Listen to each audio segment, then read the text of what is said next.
నమస్కారం. నేను డాక్టర్ శిరీషారెడ్డి.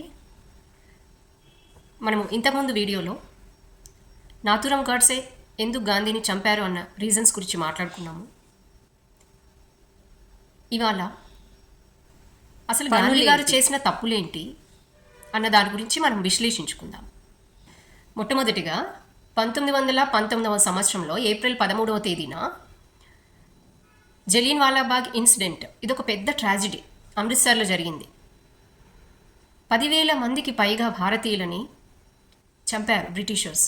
దీనికి కారణము జనరల్ డయ్యర్. ఆయన కారణమని తెలిసినా కానీ, ఆయన పట్టుకున్నా కానీ మరణశిక్ష విధించాలి అని అందరూ డిమాండ్ చేశారు. అయినా కానీ గాంధీజీ దానికి రియాక్ట్ అవ్వలేదు, రెస్పాండ్ అవ్వలేదు. ఉరిశిక్ష పడనీయకుండా ఆయనని ప్రొటెక్ట్ చేశారు. రెండవది మోప్లా ఇన్సిడెంట్, మల్బార్ ఇన్సిడెంట్. ఇది అతి కిరాతకంగా మన హిందువులని చంపారు. ఇది హిందుత్వం పైనే జరిగిన ఘటన. ఇది కేరళలో జరిగింది అప్పుడు 1921వ సంవత్సరంలో. అప్పుడు కూడా గాంధీజీ గారు పెద్దగా దీనికి రెస్పాండ్ అవ్వలేదు, మౌనంగా ఉన్నారు. మూడవ ఇన్సిడెంట్, సుభాష్ చంద్రబోస్ గారిని కాంగ్రెస్ కమిటీ ప్రెసిడెంట్గా ఎన్నికయ్యారు. మెజారిటీతో ఎన్నుకోబడ్డారు ఆయన. అప్పుడు కూడా గాంధీజీ గారు తను రిజైన్ చేసే వరకు ఊరుకోలేదు. త్రిపుర సెషన్స్ ప్రకారము ఆయన పట్టాభిరామయ్యని ప్రెసిడెంట్గా ఎలక్ట్ చేశారు గాంధీజీ గారు. ఫోర్త్ ఇన్సిడెంట్, జమ్మూ కాశ్మీర్లో ముస్లిమ్స్ మెజారిటీ ఎక్కువ ఉందని గాంధీజీ గారు ఏమన్నారంటే, హిందూ రాజు అయిన హరి సింగ్ పరిపాలించేవారు. సో దీని ఇంటెన్షన్ ఏంటి అంటే, అందరూ ముస్లిమ్స్ మెజారిటీ ఎక్కువ ఉన్నారు కాబట్టి హిందూ రాజు ఎందుకు, ముస్లిం రాజునే ఎన్నుకుంటే బాగుంటుంది కదా అన్నట్టు ఈయన వ్యక్తపరిచారంట. అదే సమయంలో సర్దార్ వల్లభాయ్ పటేల్ వాళ్ళు ఏమన్నారంటే, మరి భాగ్యనగరము ఇక్కడ కూడా హిందువుల మెజారిటీ ఎక్కువ ఉంది, మరి ముస్లిం రాజు పరిపాలిస్తున్నాడు కదా ఉస్మాన్ అలీ ఖాన్, మరి ఇక్కడ కూడా మీరు అన్న ప్రకారంగా అయితే హిందూ రాజే ఉండాలి అని క్వశ్చన్ చేసినప్పుడు ఆయన దీనికి ఆన్సర్ ఇవ్వలేదు, అంటే పట్టించుకోలేదు బేసిక్గా. కానీ జమ్మూ కాశ్మీర్ గురించి మాత్రం ఈ సపోర్టెడ్ ఫర్ ముస్లిమ్స్ అన్నట్టు. సర్దార్ వల్లభాయ్ పటేల్ ఏం చేశారంటే, పోలీస్ని దించి మన భాగ్యనగరాన్ని, హైదరాబాద్ని మన భారత్లోకి మర్జ్ చేయించడానికి మొట్టమొదటిగా కారణం ఆయన అయ్యారు. సో ఈ ఇన్సిడెంట్ జరిగినప్పుడు కూడా గాంధీజీ ఏంటంటే స్పెషల్గా ముస్లిమ్స్కి సపోర్టివ్గా మాట్లాడేవారంట. ఐదవ ఇన్సిడెంట్, గాంధీ గారు ఢిల్లీలో దేవాలయంలో మన పూజారి పూజ చేసిన తర్వాత ఒక యాంటీ హిందూ అయిన ముస్లిం చనిపోతే ఆ రోజు మన పూజలు అయినాక నమాజ్ చదివించినట్ట మన దేవాలయంలో. ఇది ఎక్కడి విడ్డూరము? దానికి పూజారులందరూ వ్యతిరేకించి మన వాళ్ళందరూ ప్రొటెస్ట్ చేశారంట హిందువులు ఢిల్లీలో. సో అప్పుడు గాంధీజీ గారు అసలు పట్టించుకోనే లేదంట. సో ఆ విధంగా హిందూ మనోభావాలని ఎంతగానో దెబ్బతినేటట్టుగా ప్రవర్తించారంట గాంధీజీ గారు.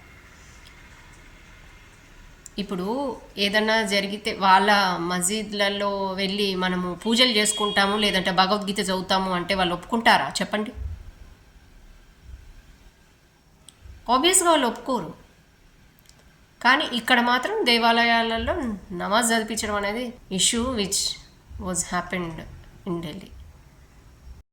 మనకి స్వాతంత్రం వచ్చినప్పుడు ప్రైమ్ మినిస్టర్ ఎవరు కావాలి అని ఎలక్షన్స్ ఓటింగ్ జరిగింది. బేసిక్గా 15 మంది సభ్యులలో 12 మంది సర్దార్ వల్లభాయ్ పటేల్కే ఓటేశారు.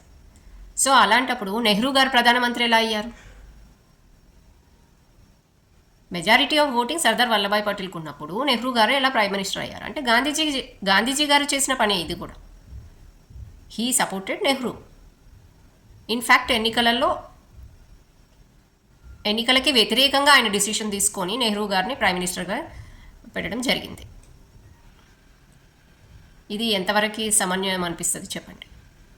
స్వాతంత్రానికి ముందు జూన్ 14 రోజు 1947 ఒక రిజల్యూషన్ తీసుకొచ్చారు. పార్టీషన్ చేయకుండా ఉండడానికి అందరూ అనుకూలత వ్యక్తం చేశారు. బట్ గాంధీజీ గారు ఎక్కువ పార్టీషన్ అయితేనే బాగుంటుంది అన్న ఆయన ఒపీనియన్తో పార్టీషన్ చేశారు. బట్ ఆయన ఇక్కడ జిన్నా మాటలు విన్నారు. పార్టీషన్ కావాలి, పార్టీషన్ కాదు, పట్టువదలని విక్రమార్కుల్లాగా పార్టీషన్ వచ్చేదాకా ఉండి దాని తర్వాత దానికి తోడుగా 55 crores 55 కోట్లు అప్పటి కాలాన అంటే అది చాలా ఎక్కువ అమౌంట్. దాన్ని మన భారత ప్రభుత్వం డెవలప్మెంట్ కోసం ఉపయోగించి వస్తుండే కదా. అందరూ ప్రతి ఒక్కరు కాంగ్రెస్ కమిటీ సభ్యులు, తర్వాత నాయకులు, ప్రజలు అందరూ వ్యతిరేకించారంట 55 కోట్లు ఇవ్వకూడదు పాకిస్తాన్కి అని. బట్ గాంధీజీ గారు మాత్రం నిరాహార దీక్ష కూడా చేశారంట ఇవ్వాలి అని చెప్పి. ఆ పట్టు వదలలేదు, ఇచ్చే వరకు ఊరుకోలేదు, ఇప్పించారు. ఇది ఎవరికి ఫేవరబుల్గా ఉన్నది చెప్పండి? మన కంట్రీకి ఫేవరబుల్గా ఉందా లేకపోతే పాకిస్తాన్ కంట్రీకి ఫేవరబుల్గా ఉందా? కనబడుతుంది ఏంటి ఇక్కడ?